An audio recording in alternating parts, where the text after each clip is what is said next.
this all culminated after insult after insult after insult over a decade of time. She went to bed one day and did not get back up.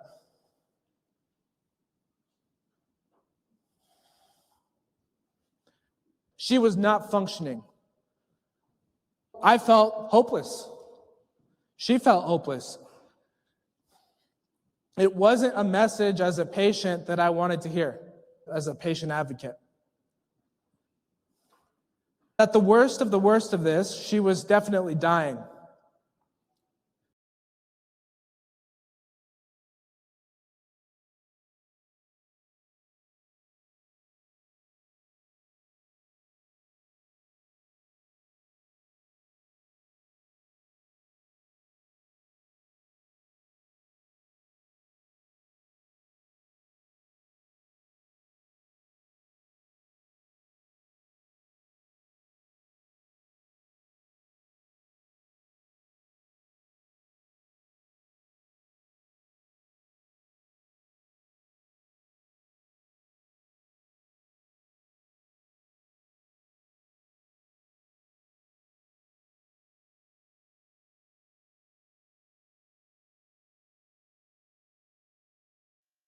Well, I have to say I'm humbled to be here among so many highly competent professionals who are also deeply caring people.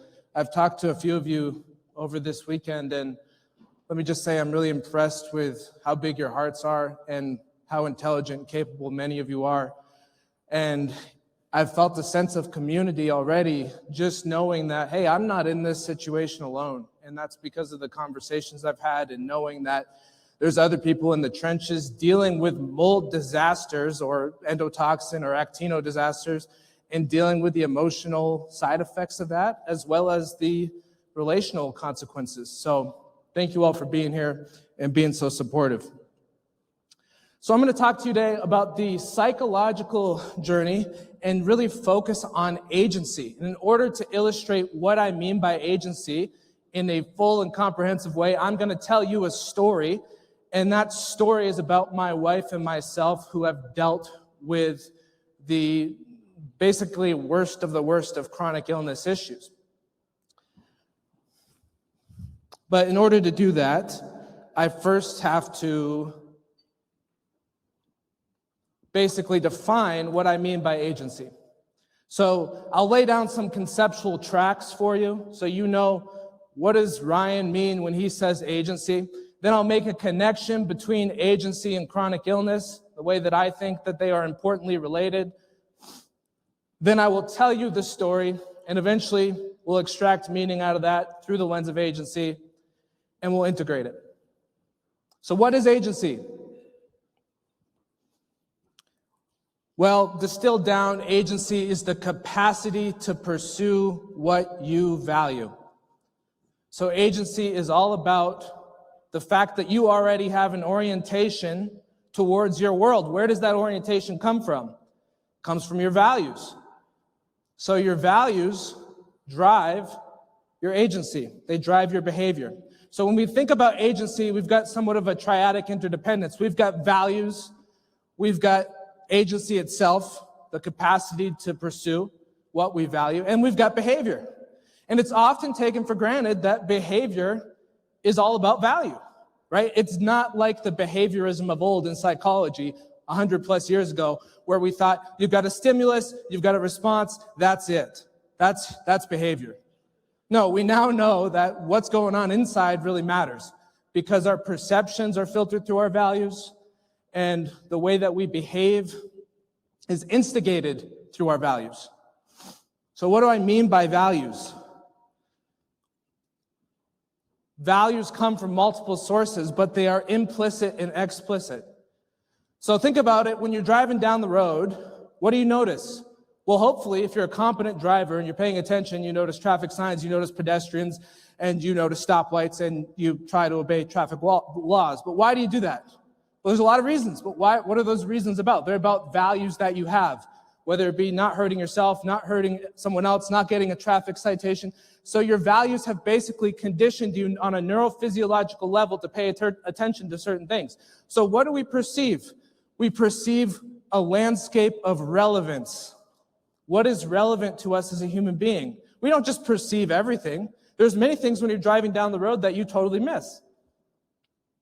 You totally miss it because it's not important. It's not something that stands out to you as something that's appealing or alarming. So I can't emphasize enough how much we take for granted the fact that our perception is conditioned by our values, by what's important to us as individuals.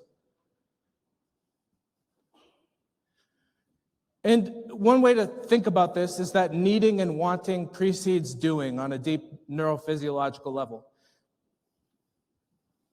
So what are the sources of these values from a factual standpoint? Well, of course, evolutionary and genetic is a major source. We know from evolutionary psychology, for example, that we have multiple motivational systems. These are multiple modes of adaptation which are designed to relate to the world in a specific way. Think of child rearing, mating, pair bonding, status and affiliation, seeking, learning. So as we've evolved as a species, we have gained multiple modes of adaptation, which are motivational systems which drive our behavior, and they are partially dissociable, meaning they're partially independent, so that they can actually focus on what they want to achieve without being inhibited or distracted by other systems. So in personality psychology, we understand that these systems are unique. No two human beings are exactly alike. As soon as, in identical twins, for example, the zygote splits, they develop similar and different genetic profiles. So we cannot just look at a human being and use an evolutionary measurement and say, oh, you have the same systems as this person. They play out in unique ways. Anyone who has kids knows that your kids are unique, right? But our uniqueness is contextual, and it develops contextually so that in an ecology, in a social framework, and in a cultural setting, we have parameters, and those parameters deeply affect how we develop in a neurological capacity. One way to think about it is it's not nature versus nurture, it's nature and nurture. Who we are plays out in a context. You can't just rip someone out of their environment and expect things to have the same meaning. It doesn't make any sense. So it's a continuum. Any sophisticated scientist or medical professional in this room will understand that very easily. So, also spiritual values. It is just a fact that for thousands of years, the human species has sought spiritual meaning. We create myths, we have rituals, we have religions, there's mysticism. We have spiritual ways of finding values that is deeply baked into who we are as creatures. Now, interestingly enough, that ties back into the evolutionary lens. But even more interestingly, some human beings inherit genetic predispositions to seek spirituality more than others. And when you think of genetic predispositions for certain values, you're not inheriting a value. You are inheriting the capacity to value. You can't inherit being a basketball player. You inherit the capacity to enjoy and be skilled at basketball. So you're thinking of probabilistic predispositions, not deterministic. You're never thinking about deterministic when you're talking about personality genetics. So our values are delivered through our agency, and our values through behavior, that's how we self-regulate. Because behavior distills a cacophony of possibilities into an actuality. You're taking your psyche from a state of chaos to a state of order. You're going from possibility to actuality. So being able to behave in and of itself helps you regulate yourself. We don't think about that very often, do we? Now imagine if you're somebody who can't pursue their values. Your behavior has been constrained. That won't be very hard for you to imagine for many of you who have dealt with chronic illness. So now all of a sudden your ability to regulate your psyche has become equally challenged. So not only are you dealing with the crisis of the physical pain and the physical issues, you are dealing with the crisis on an existential level that I do not know how to make sense of my reality in terms of meaning and value anymore. Because my capacity to move, to act, to think, to perceive has changed and become limited. So for those of us with CIRS, we know how much that can really suck. right? It's like, it's not just that it hurts and that I'm in pain. It's that I can't pursue what I love. I'm not an agent in the same way that I want to be anymore. So it's a bit of an existential crisis, to say the least. This is my lovely wife, Victoria. And the story I want to tell you, now that I've laid down some conceptual tracks, is about agency and love and facing the challenges of chronic illness, and specifically CIRS. I wish Victoria could be here today. She is an absolutely lovely woman. We've been together for over 10 years. And a few of the things I love about her: she loves nature, has a great sense of humor, is as smart as they come. She can always call me on my stuff because she knows me inside out. She's so smart. She knows exactly what I'm thinking. She's a great partner. And I really wish she could be with us today. She's going to watch the recording at some point. So here's our life together, right? We've had a good life, but that life was always overshadowed by her ailments, because for her, she was just holding on to life and trying to get by, because she had a lot of inexplicable symptoms. You know, many of you that understand CIRS will recognize a lot of these symptoms, but from tachycardia to brain fog to dealing with heart palpitations and temperature fluctuations and migraine headaches, on and on and on. And so from the time I met Victoria, she was always plagued by these different symptoms. We couldn't figure it out. It was incredibly disturbing. And it would impinge on her ability to be an agent, to pursue what she values. But she was an agent. So she worked her butt off to try to find solutions. And these pictures illustrate for you that she tried a lot of different things because she wanted to get well. She wanted to be an empowered human being. And yet, solutions evaded us. We didn't know about the Shoemaker protocol. We didn't know about a proper understanding of chronic inflammatory response syndrome. So this all culminated after insult after insult after insult over a decade of time. She went to bed one day and did not get back up.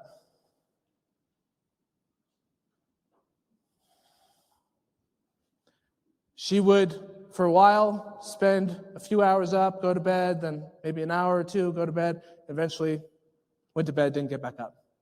July of 2022. So you can imagine, as a loving husband, how distraught I was, but you could probably imagine even worse how upsetting this was for Victoria. You can see here in this photo the eye cover and the noise-canceling headphones and the stretcher.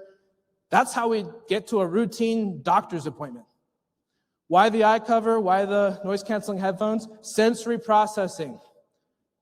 It takes a toll on people's mitochondria. We don't realize, as functioning individuals, when we're functioning well, that just perceiving takes energy. Just listening to sounds and being alive takes energy. Your mitochondria have to work for that, to make ATP. So in July of 22, when we were dealing with this craziness, we knew at least that she was mold sensitive and that the environment affected her a lot. But we didn't have a CIRS literate approach. But we had known in the past when she was exposed to mold, she would break out in rashes, she would get symptoms. So we knew that something was wrong. We tried remediation before she was bedbound, and it was an unsuccessful disaster because we hired contractors that didn't know what they were doing and that were not CIRS literate. And they did a lot of things that my friend and environmental consultant John Banta would say were big no-nos. Big no-nos. So it's highly plausible that the things we did made Victoria worse. Not an easy thing to digest. So I thought, before we were CIRS literate, let's get the heck out of this house and move somewhere else. Let's buy a different house. But unfortunately, it wasn't a magic cure. We got to a different home, a newer build, less issues with toxins, presumably. And at the time, as the fall of 2022 progressed into winter, she got so bad that we weren't even having conversations. She was using basic sign language just to communicate to me, help me with something. Total care patient. I want you to think of a total care patient and multiply it by 2 or 3. That was Victoria. She was not functioning. So the primary diagnosis we were saddled with at the time was ME/CFS, myalgic encephalomyelitis, chronic fatigue syndrome. Raise your hand if you've heard of it, please. Okay. We didn't know about CIRS yet, but this is what we thought she had. So what are they saying? Now, I did a lot of research. I tremendously respect the medical providers and scientists that are researching this disease. So nothing that I'm about to say is intended to be disparaging. But what they say is there is no known cure. So pace yourself. Why? Because your mitochondria can't make energy. So try not to use too much because you can make yourself worse. And those of you who have had fatigue, raise your hand if you've experienced real fatigue. Not just the type of fatigue that someone says when I'm tired, but you know, if you have chronic illness, that real fatigue really sucks. It's not just I'm tired. It's I can't function. So they say pace yourself. There's no known cure. Pace yourself meaning save your ATP, save your mitochondrial energy, because you're not going to be able to get it back. Now, how can you pace yourself when you're bedbound and you can't even brush your teeth? Any idea? You can't. I mean, it's a non-starter. You can't pace yourself. So I felt hopeless. She felt hopeless. It wasn't a message as a patient that I wanted to hear. As a patient advocate. Here's another picture of Victoria so you can kind of see how things have gone in our life and what the state has been. This is actually after she got quite a bit healthier. There's a lot more color in her skin. But at the worst of this, she was definitely dying.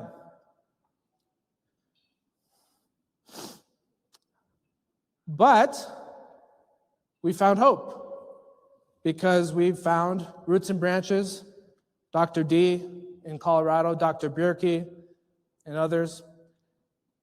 And we finally got a good diagnosis that had a solution behind it. The first time since I've known Victoria, thank you, by the way, I talk about crying, you helped save her life. I don't know if she'd be here without you. So we got it. We got a real diagnosis that really helped. And she made improvements. She's still improving. It's been a road. She's been really struggling for a few years. She's been bedbound for the most of it.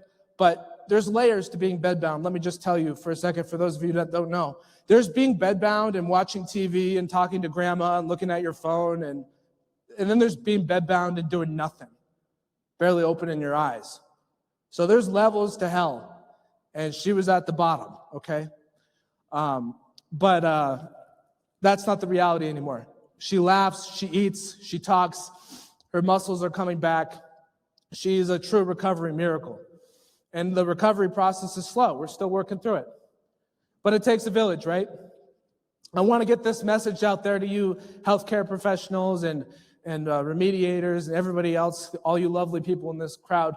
Patients need a village. There are people with this diagnosis of ME/CFS. 25% of them are housebound or bedbound. Most of them don't know about Dr. Shoemaker's work. Most of them don't know about CIRS because I've talked to a lot of them. Most of them are like, what are you talking about? It sounds crazy. And a lot of them might have CIRS. And in fact, I'm not qualified to say so, but I suspect they do. I suspect that CIRS is a part of the puzzle of really what's gone wrong with them. So they need a team because, some of these people, and here's some names of people who have really been instrumental. Some of these people who are bedbound don't have a husband that's there. They don't have caregivers. They don't have competent, caring healthcare providers. That a lot of them get gaslit and told that there's nothing really wrong with you. You've just got psychological issues. And I could go on and on about how the injustice of the healthcare system with how they treat these patients. Some of them I've seen are sleeping on their bathroom floors because they have no help. So they just crawl to the toilet. Some of them die. Some of them commit suicide. So talk about needing a CIRS revolution in this country for treatment. There are people dying with ME/CFS that might have CIRS that this could save their life.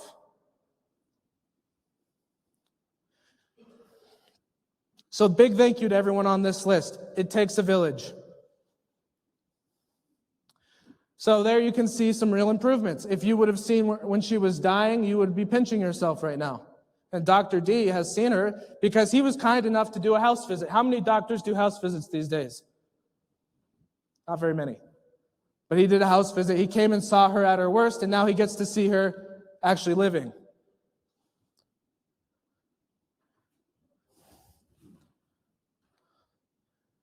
You can see how happy I am that we're just out on the porch. Talk about gratitude for what you have, right? When you lose it, it's very palpable. So how did I deal with this? Let's talk about my agency. Well, for the first 10 months or so that she was bedbound, I was responsible for virtually everything. Her mom would come out once a month and give me some respite and help with care. But I was doing full-time caregiving at least 80% of the time, 24/7 for a total care patient, plus trying to manage her doctors and her treatments, plus trying to find solutions, plus trying to finish my PhD, plus trying to keep my practice going. I had to close down the practice for a while, you can imagine.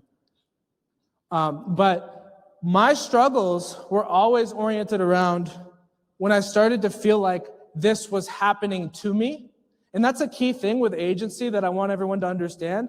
When we are in the mindset of this is happening to me, we are in a low state of agency. It's not a value judgment, it's a fact. As soon as we start going along with a narrative of helplessness, we're in a low state of agency. And I felt that way at times. I don't get to communicate with her. She's in a dark room all the time. I'm responsible. This is happening to me. So that was really hard. And I went through my periods of depression and hopelessness. And yet I held on. I held on because of love. Because I love this woman.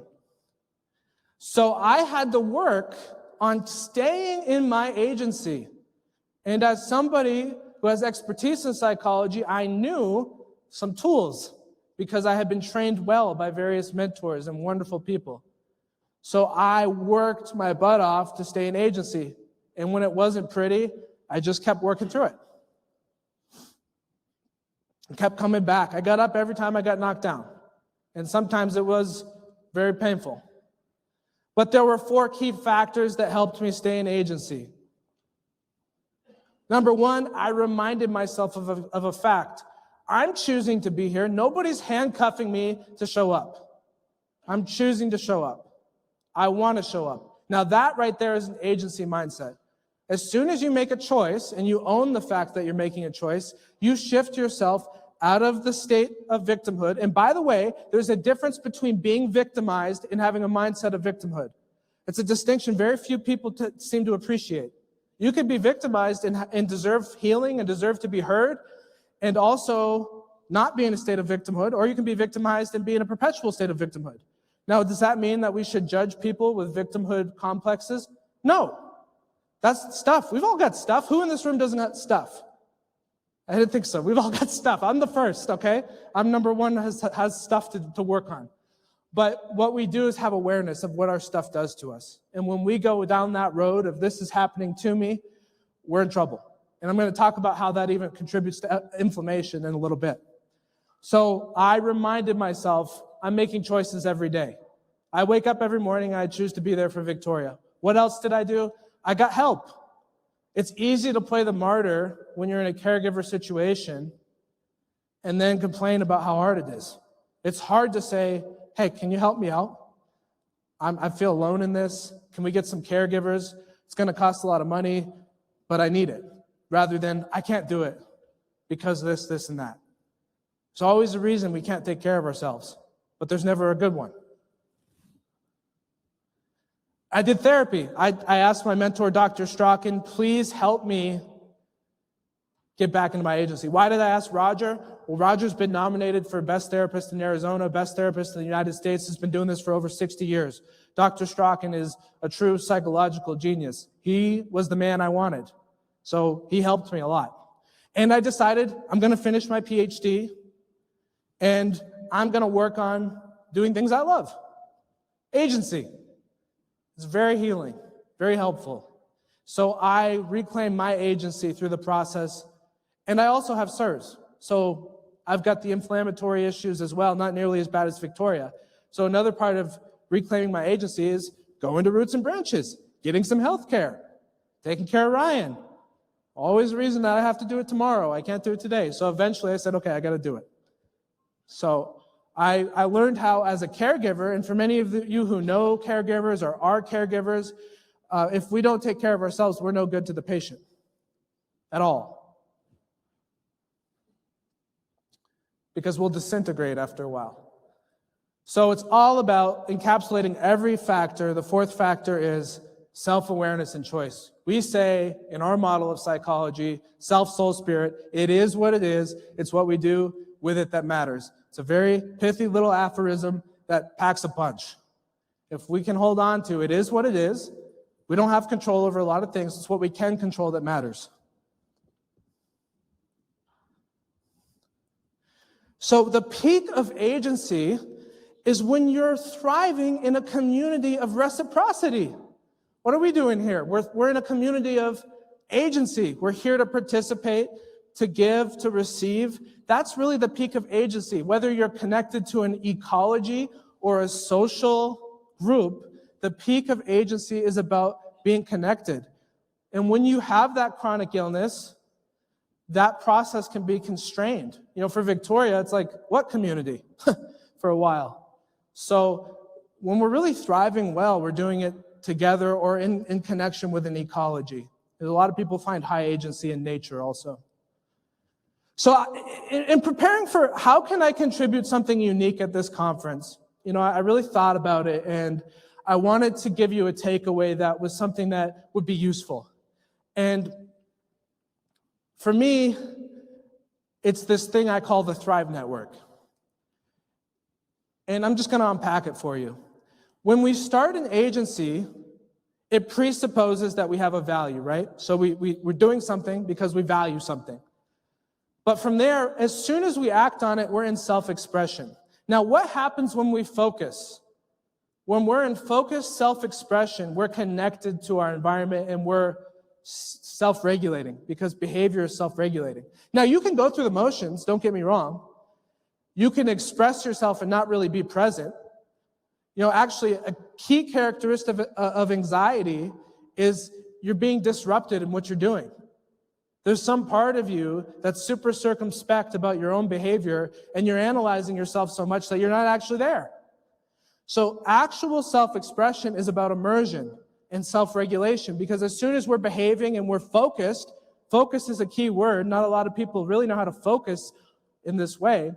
When you're focused, then you're there. And when you're there, you're going to expand upon your ability to competently interact with your environment. And when you do that, you reach this thing called a flow state. If you spend enough time in the flow state, you're going to be joyful. So if anybody wants to understand flow state and joy, just look up highlights of Steph Curry sinking threes. He's got about a 10-year-old kid's smile on his face, okay? And he's in joy, but he's sinking them, and he's thriving. So when we're really thriving as agents and we're connected to a community in a meaningful way, it's a joyful experience. Now, my suggestion to you, and it's not without evidence, is that the Thrive Network, this concept of agency, reduces inflammation. Does it treat CIRS? No, we got to get treatment for CIRS. Does it help us not become our own worst enemies and cause inflammation? Yes. Why would we want to cause inflammation when we know, as a scientific fact, that stress increases inflammation and that high stress is linked to what? Low agency. High stress is linked to low agency. So if we can get ourselves into a high agency state, we're going to help ourselves be in a lower state of inflammation. Am I telling you not to take your cholestyramine? No. I'm telling you also work on yourself if you want to have a lower state of inflammation. Also, work on stress reduction tools. You know, just before I flew out here, about 5 days ago, we found a leaky window near Victoria's bedroom, had mold growing. Okay? So I texted Dr. D. I said, I guess it's time to put all this agency talk to the test. See if I really mean it. Because we got to move her out of the bedroom. She's still not functioning well enough just to get up on her own. Got to move her out of the bedroom. We got to remediate the bedroom, and then I got to go out of town and make sure she's still receiving the best patient care. So was that stressful? Absolutely. You I kind of had to drag myself here, to be honest. It was hard because I was dealing with a lot of stuff. And what did I learn? Well, first of all, I got a great reminder. This is how much it sucks when it really sucks. What a good reminder to have coming in to help everybody and be a part of this and say, hey, here's what I've learned. It's easy to be like, agency when you're doing well, but when you get slam dunked, you get punched in the mouth, it's like, whoa, I really don't feel good right now. I'm having my own inflammation because of this mold. My wife's been exposed. I'm trying to work with contractors and fix this. Whew. So I noticed, what did I notice? That my own psychological narrative started getting impinged on. I noticed that my own predisposition for depression started coming back up and anxiety. Well, do they really want to hear what I have to say at CIRSx?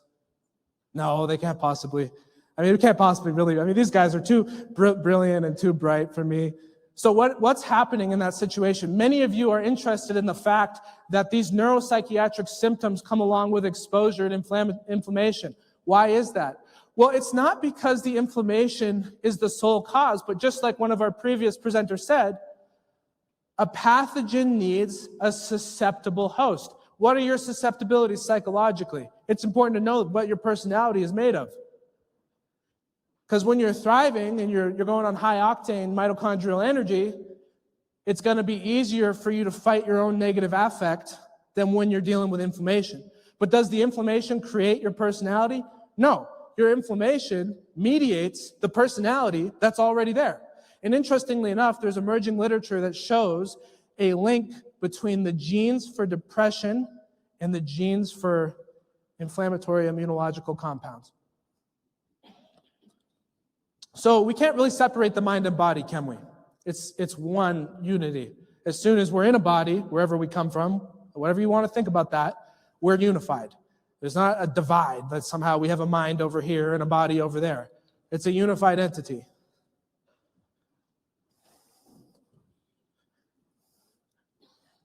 So just to integrate the belonging piece a little more, a big part of human dignity is about belonging. It's about being together in a community that honors each other, that I respect your power, you respect my power as an agent, and that we collaborate. That's human dignity. So when you're dealing with chronic illness patients that are isolated, their human dignity is being assaulted. You can't separate their agency from their human dignity. So when is agency at its best? It's when our behavior has coherence. It's tied together in a beautiful dance. What's incoherent? Being slammed with inflammation, feeling depressed and anxious, not being able to instigate yourself to act on it and find solutions. That's a state of chaos. So we want to promote a state of coherence by incrementally working on our agency. Now, some of us will have an easier time with agency than others, and that's because there are real and valid genetic predispositions, and there are real and valid traumas that affect the way that we deal with life.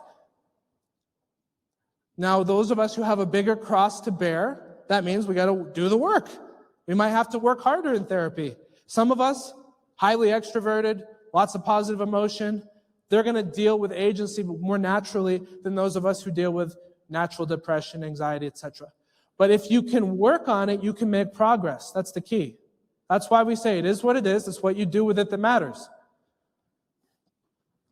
So agency is really all about interpretation in another sense. What I mean by interpretation is our life is a narrative, right?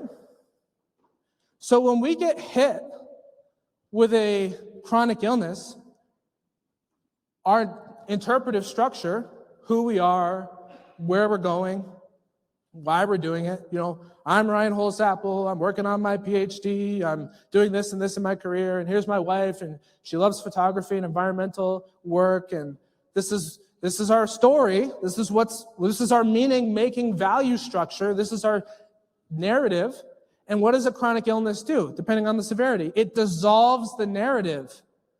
All the circumstantial meaning that you get out of your life. I do this, it means that. I do this, it means this. It dissolves. And what happens when it dissolves? More psychological dysregulation, more negative affect. So what I learned in this situation is I need to dig deep and find a narrative that can carry me beyond the circumstantial and into the existential. Meaning, if where I derive my meaning out of my life is based on, oh, it's a great day. Oh, man, it's a bad day. Oh, it's a great day. I'm going to go up and down with that roller coaster every time.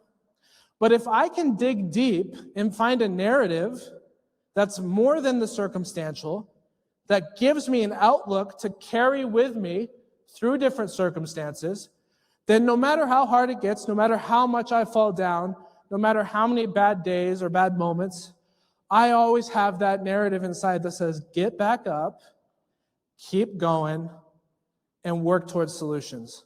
So my narrative, through strengthening myself through these challenges that I wouldn't wish on anyone, has become a narrative about being an agent itself, has become about agency and love. That if I can truly dig deep into my own agency and go to that number one value, which is love. Why is love the number one value? I don't know, you tell me. It's the number one thing we can't explain. It's the number one thing that moves us the most. It's the number one thing that kept me going with Victoria, but yet you couldn't study it. You couldn't isolate it. But we know it's the realest thing. So if I can make my narrative about love, what do I got? I've got freedom. Why? Because no matter what happens around me, I have a choice of how to respond to it and hold on to love. And when I'm out of love, when I'm back into fear, and back into anger, and back into depression, guess what? I can catch myself. I can announce myself, oh, there I go again. There's those little sub-personalities that like to do that. But here I am over here coming back to love. And that's what I had to do this week. There was no part of me that was happy about the mold issues coming in through the window. But you know what? I still addressed it. I still got on the plane. I still came here because I wanted to be a part of this for love. That's really why. Because what are we doing all this for? Treating CIRS, getting better. For what? To go make more money? No, because there's value in life. We inherently value life as human beings. So, to me, that's pretty powerful. Where are we today? Well, Victoria is continuing to make progress, continuing to eat well. For a while, we almost had to put her on a feeding tube, which was really scary. Thanks to Aaron Livers and Roots and Branches for really helping us keep her alive. I mean, they gave us the right nutritional product that she could just drink because she couldn't chew. But now she's eating every day. I'm so happy about that. She's eating often twice a day, 2 meals. She still has the nutritional shakes to fall back on when she needs them. She's talking more and more all the time, and her own resilience has continued to grow. You know, it used to be if she would have what they call a crash, it would take days or weeks to recover. Now it's like sometimes a day or two she's down, but it's not nearly as significant. I remember the best day was when we did the Genie testing. Dr. D said, oh my gosh, these results are great. You don't have to be afraid of pushing yourself anymore because your mitochondria are now functioning at a better level. So Victoria doesn't have to constantly live on eggshells. She can actually experiment more. And that's what we've been doing. We're also working with Dr. Edward Hepworth out of Denver, who's a brilliant surgeon. We found some structural issues in the skull and the spine that are causing more inflammatory issues that were likely instigated by CIRS. Because the inflammation created, the brain inflammation, the encephalitis created pressure in the skull. And that pressure has changed the formation of her skull and her spine. And, you know, we hope not to be having to do surgery, but still remains to be seen. Dr. D is working with us closely so that we can really try to solve that without having to resort to surgery if possible. So she's a complex patient. And I know a lot of you in here have complex patients. And it can be really hard to find out what's going on. So one of the things that I'm here to say today is I've got a testimony that this really works. I mean, I'm just overjoyed that I've got my wife back. I remember one day I was working with Dr. Strachan in therapy, and I said, I just really don't want to lose her, Raj. And he said, buddy, you already lost her. You're trying to get her back. And So I lost her for a while. There was no communication, there was no intimacy, there was nothing. And I was reduced to a caregiver as a husband. And when you really love somebody, as some of you in this room know, it's really painful. Because you can't fix it. You can put someone in the opportunity to heal, but you can't fix it. It's not up to you. There's so much out of even as a doctor, you're not the fixer. You're the person there to give opportunities for the body to do what it's meant to do, which is to heal. So for me to learn how to grieve and realize that I can't fix this, but what can I do? I can be a damn good husband. I can love her to pieces, and I can give her all the care that she can get. And at the end of the day, the results are going to be what they're going to be. One of the most powerful things we do in my practice is teach people to let go of results. Can you show up and do what you love and not be attached to the outcome? Or are you so attached to how it works that you're going to be miserable if you don't get your way? If you can show up, do your best, show up with love, give it your best effort, and let go of the result, that's agency. You're attached to results, you lose your agency right away. So, for all of you who are dealing with family illness, first of all, I'm with you. One of the things that we'll be doing at my company, Center for Creative Choice, is we're doing chronic illness services.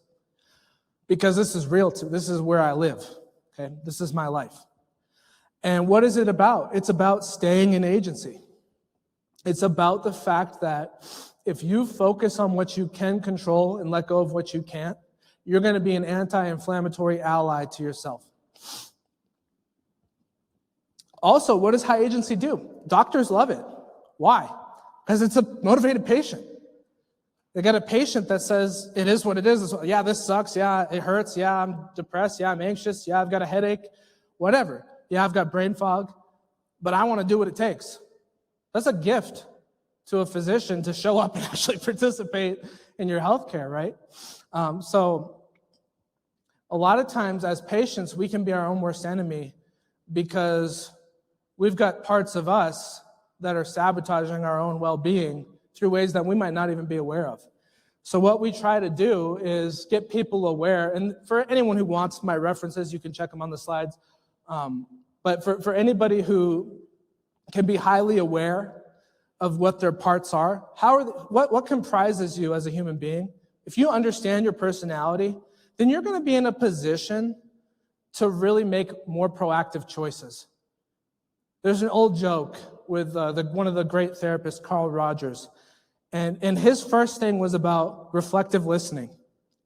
And it was brilliant, but he left out choice after the listening. So a patient comes into his office and says, I'm really suicidal. And Dr. Rogers says, you're really suicidal. And the patient says, I'm walking towards the window. And the doctor says, you're walking towards the window.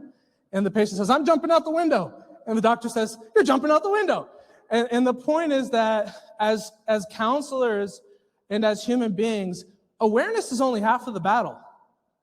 And Rogers later in his career would come to recognize this, that the other half of the battle is choice.